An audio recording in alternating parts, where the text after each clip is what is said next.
நாம் ஃப்ளிப்கார்ட்டில் ஒரு ப்ராடக்ட் ஆர்டர் பண்ணியிருந்தா டெலிவரி ஆகலை அப்படின்னா டெலிவரி பாய்க்கு கால் பண்ணுவோம். ஆனால் எப்படி கால் பண்ணுறது? ஸோ டெலிவரி பாய் நம்பரே நம்மக்கிட்ட இருக்காது.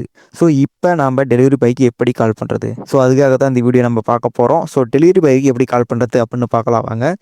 ஸோ உங்ககிட்ட கண்டிப்பாக அமேசான், ஃப்ளிப்கார்ட், மீஷோ அந்த மாதிரி ஏதாச்சும் பிளாட்ஃபார்ம் இருக்கும். ஸோ அதை ஃபஸ்ட்டு ஓப்பன் பண்ணிக்காங்க. ஓப்பன் பண்ணிவிட்டு நம்ம ஏதாச்சும் ப்ராடக்ட் ஆர்டர் பண்ணியிருந்தோம் அப்படின்னா கண்டிப்பாக பார்த்தீங்கன்னா டெலிவரி ஏதாச்சும் இஷ்யூ கண்டிப்பாக எதுக்காச்சும் வரும். ஸோ நீங்கள் டெலிவரி பாய்க்கு கால் பண்ணணும். அப்படிங்கும்போது அந்த சிச்சுவேஷனில் கால் பண்ணுறதுக்கு இங்கே நம்பர் இருக்காது. ஸோ இது எப்படி எடுக்கிறது?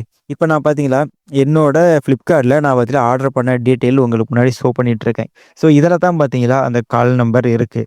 ஸோ இங்கே மேலே பார்த்தீங்கன்னா நம்ம டெலிவரி பண்ணுறோம்ல அது கீழே தான் இருக்கும். ஸோ இது என்னன்னு ஃபஸ்ட்டு தெரிஞ்சுக்காங்க. அதாவது நாம் டெலிவரி பாயோட நம்பர் எடுக்கணும் அப்படின்னா என்னைக்கு டெலிவரி ஆகுதோ அன்னைக்கு தான் பார்த்தீங்கன்னா நமக்கு அந்த நம்பர் ஷோ ஆகும். இல்லைன்னா ஷோ ஆகாது. இப்போ இன்றைக்கி தான் எனக்கு டெலிவரி ஆகுதுன்னா எனக்கு காலையில் மார்னிங் தான் ஷோ ஆகும். அதாவது நாளைக்கு நாளான்னைக்கெலாம் எனக்கு காட்டாது. அதாவது நான் என்ன சொல்கிறேன்னா, நாளைக்கு டெலிவரி ஆகுதுன்னா இன்றைக்கி எனக்கு அந்த நம்பர் காட்டாது. என்னைக்கு டெலிவரி ஆகுதோ அன்னைக்கு தான் காட்டும். ஸோ இது எப்படி நம்ம இப்போ கால் பண்ணுறது? இங்கே பாருங்கள், கால் ஆப்ஷன் ஒன்று கொடுத்துருக்காங்களா, அதை கிளிக் பண்ணுங்கள். அதை கிளிக் பண்ணிங்கன்னா உங்களுக்கு பார்த்தீங்களா இந்த இடம் தான். அதாவது அந்த நம்பர் உங்களுக்கு ஷோ ஆகும். ஸோ நீங்கள் இந்த நம்பருக்கு தான் கால் பண்ணணும். அதாவது நீங்கள் எப்படி கால் பண்ணுறீங்கன்னா, நீங்கள் எந்த மொபைல் நம்பர் வச்சு ரெஜிஸ்டர் பண்ணீங்களோ அதில் கால் பண்ணுங்கள். ஏன்னா கஸ்டமர் அதாவது டெலிவரி பாய் பற்றிலாம் கன்ஃபியூஸ் ஆயிடுவார். ஸோ அந்த நம்பரில் பண்ணிக்காங்க. ஸோ இந்த நம்பர் எனக்கு காட்டல ப்ரோ, இப்போ நான் என்ன பண்ணலாம் அப்படின்னு கேட்கலாம். ஸோ உங்களுக்காக தான் இன்னொரு ஆப்ஷன் இருக்குது.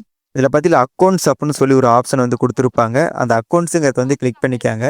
அதை கிளிக் பண்ணதுக்கு அப்புறம் பார்த்தீங்கன்னா மேலே ஆர்டர்ஸ் அப்படின்னு சொல்லி ஒரு ஆப்ஷன் இருக்கும். ஸோ இந்த ஆர்டரை கிளிக் பண்ணிக்காங்க. ஸோ இந்த ஆர்டரை கிளிக் பண்ணதுக்கப்புறம் நீங்கள் என்னென்ன ப்ராடக்ட்லாம் ஆர்டர் போட்டிங்களோ அது எல்லாமே பார்த்தீங்கன்னா லிஸ்ட்டு வந்திருக்கும். ஸோ இதில் தான் நம்ம பார்த்தீங்கன்னா நம்பரை எடுக்க போகிறோம். ஸோ நீங்கள் ஆர்டர் பண்ண ப்ராடக்ட்டை கிளிக் பண்ணிக்காங்க.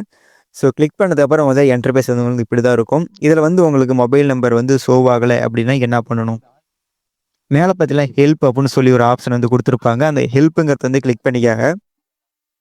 ஸோ அந்த கிளிக் பண்ணதுக்கு அப்புறம் பார்த்தீங்கன்னா கீழே பார்த்தீங்கன்னா சேட் வித் யூஎஸ் அப்படின்னு சொல்லி ஒரு ஆப்ஷன் இருக்கும்.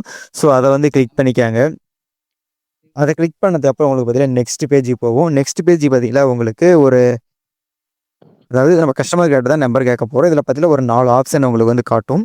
ஸோ இந்த 4 ஆப்ஷன் என்னென்னு பார்த்தீங்கன்னா வேர் இஸ் மை ஆர்டர், ரெண்டாவதாக பார்த்தீங்கன்னா கெட் டெலிவரி ஏஜென்ட் நம்பர், அடுத்தது பார்த்தீங்கன்னா fast delivery possible, I need to return the items, more ஆப்ஷன்ஸ்னு சொல்லியிருக்கோம்.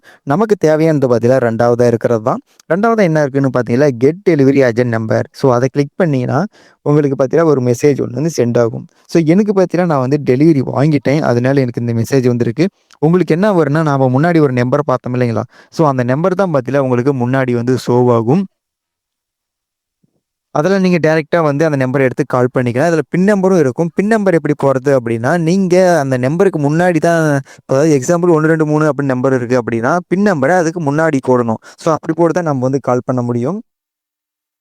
ஸோ அவ்வளோதான் ஃப்ரெண்ட்ஸ். இந்த மாதிரி ஏதாவது டவுட் இருந்துச்சு அப்படின்னா நம்ம சேனலை மறக்காமல் சப்ஸ்கிரைப் பண்ணிக்காங்க. பார்க்கலாம் எவ்வளோ பேர் நம்ம சேனலை சப்ஸ்கிரைப் பண்ணுறீங்கன்னு.